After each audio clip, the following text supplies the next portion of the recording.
আরে পাউডার পরে ঢলবি, চল তাড়াতাড়ি। আরে যাচ্ছি তো।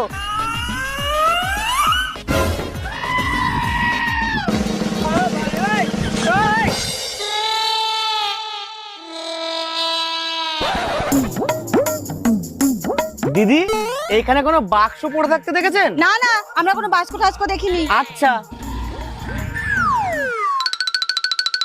এই তাড়াতাড়ি চল। শোন না, লোকের জিনিস নেওয়া কিন্তু ভালো না। এই তুই চল তো। কোথায় গেলা গো? কে? এই দেখুন কি নিয়ে এসেছি। মাফ করেন, লাগবে না। মা, আমি। এত পাউডার ডলেও চিনতে পারছে না? ধুর, আমি বাইরে বেরোতেই পারি না, আমার মুখে ট্যান পড়ে যায়। বৌমা, ত্বককে সুরক্ষা দেওয়ার জন্য সঠিক সানস্ক্রিন মাখতে হবে। কিন্তু আমার সানস্ক্রিন আমাকে সুরক্ষা দিচ্ছে কিনা